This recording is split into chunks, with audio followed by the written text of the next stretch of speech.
Okay. So, first off, I do really want to thank you for agreeing to this. I know you're super busy, but giving me 15 minutes of your time is so exciting. I was meeting with a GSA in a local high school Hmm. yesterday afternoon, and there's a PowerPoint presentation I do that relates to bullying and statistics and everything. And there's also a slideshow I do that show individuals who've been bullied in the past for whatever reason. Hmm. And there was a question during the conversation about you, and Hmm. I happened to tell them, I said, you know what? I said, I'm actually doing an interview with Amy tomorrow. So everyone got super excited in the group, and it was Hmm. just really great because to me, 15 minutes is absolutely amazing, and to these kids, it's just phenomenal. Hmm. So let me just kind of go through the questions that I have so far. And of Okay. course, feel free to interject or add any commentary you wish. Yeah, absolutely. Um, but so the first question I have is, who is the first person you came out to and how old were you? Uh, so yeah, it's sort of a weird thing because it was a gradual process of starting to be like, I told my wife I was like a cross dresser, and that, I like doing that. And she was, okay with that. She didn't really, she wasn't thrilled about it. And I pretty much only did it when she wasn't around, but she knew about it. And I then told another good friend, and she was like really kind of like turned off by that. And I believe that may have been the first person that friend may have been the first person I used the word trans to. And she was a bit uncomfortable in the moment, partly because her other close friend was also trans, and I think we talked about it later, and she said she felt like somehow that made it weird for her. And so yeah, but that was, it wasn't a big deal, and like after that she was fine. Um, so yeah, yeah. Okay. And who was your role model growing up? Um, I don't know that I really had a specific person to point to on that. Um, I mean, certainly as, in the sense of being a trans woman, there weren't any Right. to speak of. Um, yeah, I'm really, now that I think about it, I can't think of anyone particular. I had like athletes I loved a lot, but it's like I wasn't an athlete and I wasn't trying to be that. Yeah. Okay. What is the one thing that you want all teens to know in terms of the future for the LGBTQ plus community? Uh, well, like it gets better thing is out there, but it's true, and I think not just, in two different senses. One is that your life will get better. The older you get, the more the more confident and sort of settled in your identity you becomes. And the second is that society has gotten better in like at a insanely fast pace. Again, I was talking with a cousin of mine who's also trans. We were like, what was the first time, we were like, when did Orange is the New Black start? Because before that, which wasn't that long ago, there was never been a trans character that was sort of a full human character. Right. Um, and so, we've come so far in such a short period of time. And like, yeah, there's this bit of a backlash going on right now, but like, you know, apart from the short term impacts, it doesn't concern me. It's not going to get any momentum.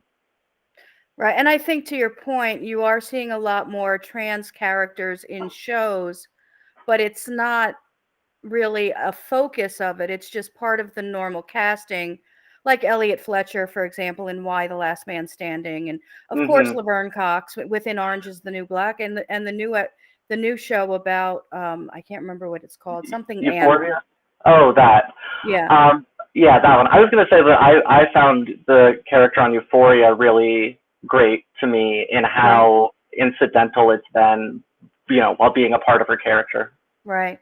So I do love that. I love that it's just become a norm instead of the exception or something that we need to showcase to say, look what we're doing. We're being great. No, you're being great by being normal about it, in my opinion. Yeah. So Yeah, and I think Um, another thing that's cool, I noticed one in the Queen's Gambit in a very small role, but occasionally trans characters as cis roles, or right, trans actors in cis roles is right. really pretty cool. Yeah. I love the fact that, Hollywood in and of itself seems to be so accepting and kind of Hmm. on the forefront of all of it, but at the same time, you kind of step back and say, hopefully history with Hollywood matches what happens in real life. So, Right, for sure. um, okay. How did the other Jeopardy contestants treat you in terms of the backstage interactions? And did anyone have any strong feelings one way or the other that you saw as it related to your being a trans woman? No, and that was a slight surprise to me. Like I wasn't expecting anything awful to happen, but I was expecting the occasional like discomfort or awkwardness or something like that, and it really never happened. I think the only, excuse me, I think there were one or two, I believe, that had a trans person in their life and sort of mentioned something about that, but like which was fine. But that was the only time it really ever came up. And I do have to side note say that the way you handled everyone on Twitter was phenomenal. I thought Thank that you. was just great. I just that was to me. I was like, nailed it. That is Yeah, great. yeah. Well, because I've been feeling this pressure building up in me to say something, and I've been coached, don't respond, don't give them attention and this sort of thing. And then I finally found something that I could say that was like not directed at anybody, but would get me get that out of me, so that I Right. could kind of then ignore the negativity from then on. Yeah. So these are a little bit more based upon yourself. What Hmm. quote or mantra do you live by? I think there's a couple. I think one is the kind of like the song "Lose Yourself," and particularly like this is the ones about you only get one shot, do not miss your chance, and and literally lose yourself in the moment. I think that that's a really important thing. It's about mindfulness, Right. whether or not Eminem realizes that. Um, and the other one that I've had hanging on my door is from the Rilo Kiley song. It's "You'll Fake It If You Have to," Right. and it's saying that it's okay if you're not entirely confident in what you're doing. Go out there, like be what you think you should be, like, and the line "Fake it if you make it" is out there too. But yeah, fake it if you have to, and just keep going. It's funny because we do, like I said, the slide deck of all the individuals who have been bullied in the past for whatever reason. Right now, that slide deck is to the song "That's All I Know So Far" by Pink. Mm, And we always try to choose songs that are appropriate for what the presentation is for. So we did "Perfect" by Pink in the past. We've yeah. done Fort Minor has a song as far as 10% luck, 20% skill, 15% concentrated power of will.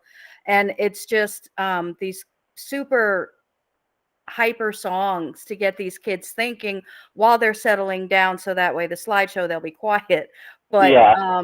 hopefully they remember the songs and then they pay attention a little bit more to the lyrics. So Yeah. I love the fact that you choose Eminem because I love Yeah. Eminem. I think he's awesome. He did a really good song with Pink too.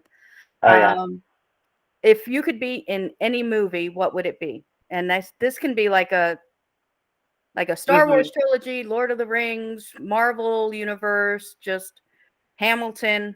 Yeah. I think I think it might be just because it's my favorite movie, but yeah, I think actually it would be. I think it would be like Master and Commander: The Far Side of the World, or some other like sailing ship movie like that. Okay. Because it's just an era that I find really interesting, and I'd get to be out on a boat, and that sounds fun to me. Okay. And what is your favorite pastime? Um, That's a good question. I feel like I have ADHD, and so like it tends to be I pick up things for like a month or two and then drop them. But I mean like basically reading. Like I read all the time. Sort of my default activity. And then I also, I really like, and I haven't gotten back to the habit, but I really like doing karaoke. Nice. Yeah. Okay. What was the favorite concert you've ever been to? Radiohead on their In Rainbows tour. Yeah. I have a feeling your musical taste is varied. Is that fair Yeah. to say? Mm-hmm. Okay. What is one thing people would be surprised to know about you?